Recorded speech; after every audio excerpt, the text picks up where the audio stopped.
Étoile Notre-Dame vous emmène en pèlerinage à Medjugorje, en Bosnie-Herzégovine, où la Vierge Marie, reine de la paix, apparaît depuis juin 1981.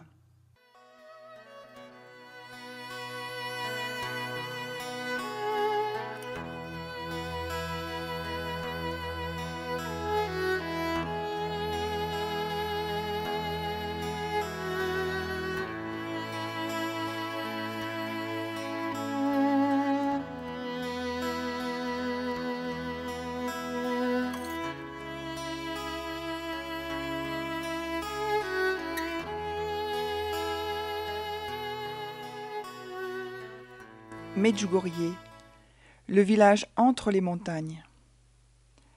Tout a commencé le mercredi 24 juin 1981.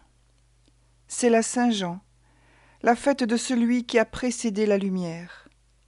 Il est 15 heures. Deux adolescentes, Ivanka, 15 ans, et Mirjana, 16 ans, décident de faire une promenade. Ivanka, lycéenne à Mostar, a perdu sa mère en mai. Mirjana, lycéenne à Sarajevo, vient d'arriver pour les vacances dans la maison de sa grand-mère. Elles partent toutes les deux sur le chemin de Podbrodo, tapissé de rocs et de ronces, au-dessus de leur village de Biakovići. Soudain, Ivanka voit une lumière vive à quelques centaines de mètres plus haut. « Le feu !» s'exclame-t-elle, traumatisée par l'incendie de la discothèque du village qui avait fini de brûler la veille. Mais voilà que dans cette lumière intense se profile une jeune maman bien vivante, portant un bébé dans ses bras. Elle leur fait signe d'approcher. Curieusement, tellement émue, elle s'enfuit. Puis, trouvant 4 autres adolescents, rassurés, reviennent sur leurs pas avec eux. L'apparition est toujours là, mais ils n'osent pas s'approcher. La dame, avec son enfant, s'élève alors dans le ciel et se dirige vers la colline de l'immense croix, élevée en 1933. Elle se fond dans cette croix. Ces jeunes qui n'ont pas l'habitude de mentir créent un grand émoi dans les villages de cette plaine. La plupart des habitants n'avaient jamais entendu parler d'apparition, même pas de celle de Lourdes. Les parents des enfants avaient peur de la réaction des communistes, garants de l'athéisme.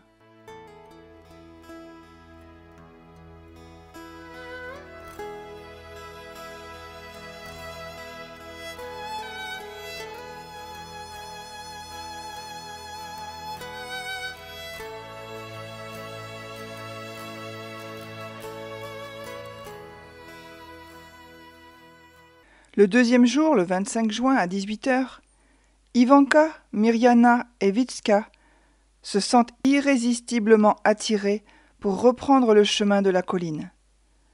Tout à coup, au même endroit que la veille, l'apparition.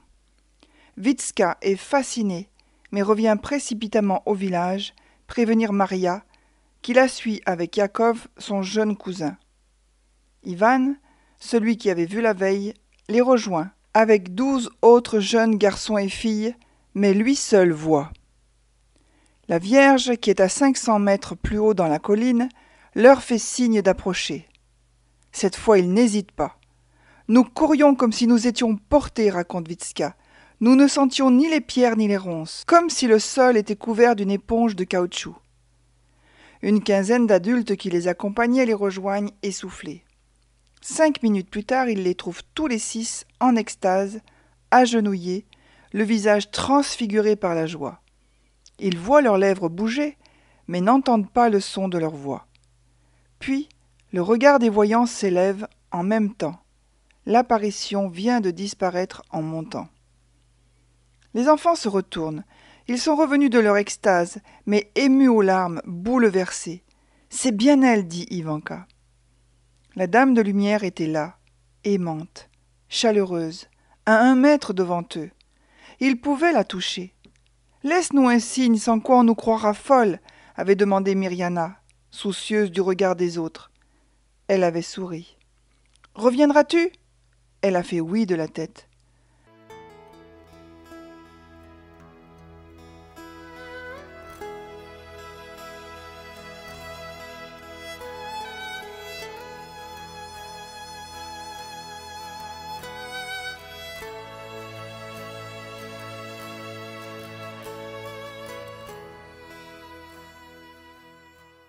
Le 3e jour, la dame leur dit « Je suis la bienheureuse Vierge Marie, et je viens ici parce qu'il y a de bons croyants.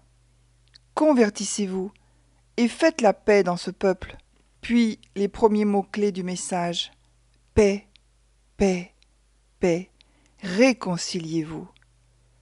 Le 4e jour, la police communiste entre en action. Dans ce pays, la prière est interdite, en dehors des églises. La Vierge leur dit « Mes anges, n'ayez pas peur de l'injustice. Elle a toujours existé. » Le 5e jour, le dimanche 28 juin, 10 000 personnes sont là sur la colline. Que le peuple croie et persévère dans la foi, rappelle Notre-Dame. Le père Yozo, le prêtre de la paroisse, commence à s'inquiéter fortement.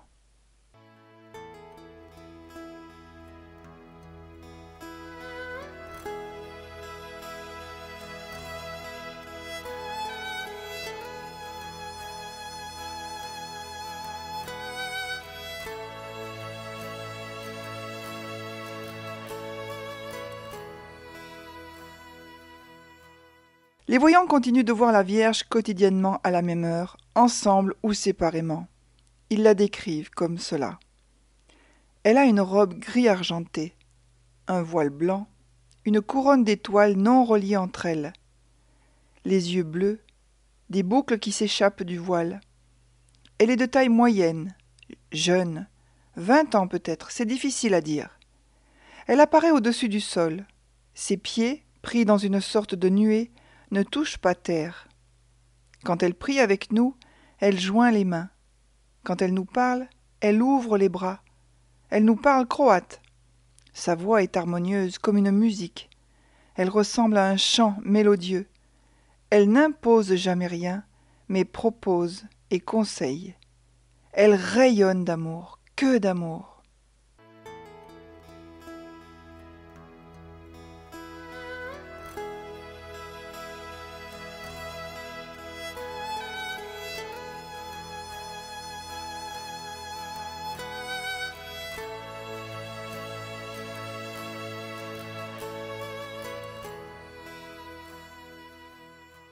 Marie, reine de la paix, se présente d'une façon claire, ne laissant aucun doute sur son identité. Elle ne se présente pas en son nom, mais au nom de Dieu. Elle dit « C'est le Très-Haut qui m'envoie ». Elle n'apporte pas son enseignement, mais celui de Dieu. Tous les messages sont enracinés dans l'Évangile. En lisant ces messages, nous découvrons une mère éveillant et dirigeant ses enfants, avec un amour infini envers Dieu Trinité. Depuis ce 1er mars 1984, avec la régularité qu'exige la fonction du berger, Marie adresse aux paroissiens de Medjugorje des messages mensuels à partir du 25 janvier 1987. Ce sont de véritables lettres pastorales données par Maria dans la grande tradition de l'Église et destinées à guider le peuple de Dieu sur la voie du salut éternel. Restez unis comme frères et sœurs. Soyez généreux, persévérants. Soyez courageux. N'ayez peur de rien. Renoncez aux passions désordonnées. Ne croyez pas tout ce qu'on raconte. Ne faiblissez pas dans la foi. Soyez bien élevés. Devenez humbles par la prière et le jeûne.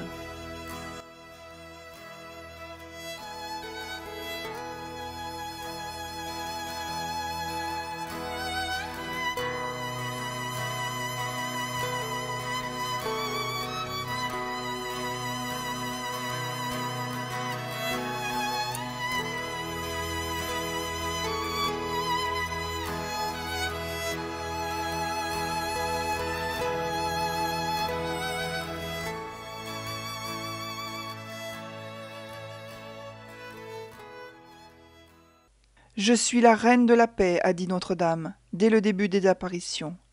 Paix, paix, paix, rien que la paix.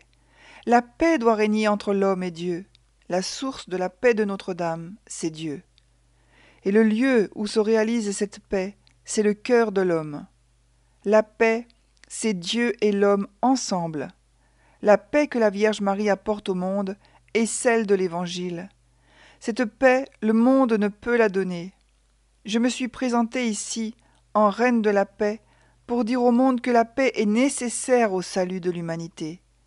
En Dieu se trouve la vraie joie, de laquelle découle la vraie paix.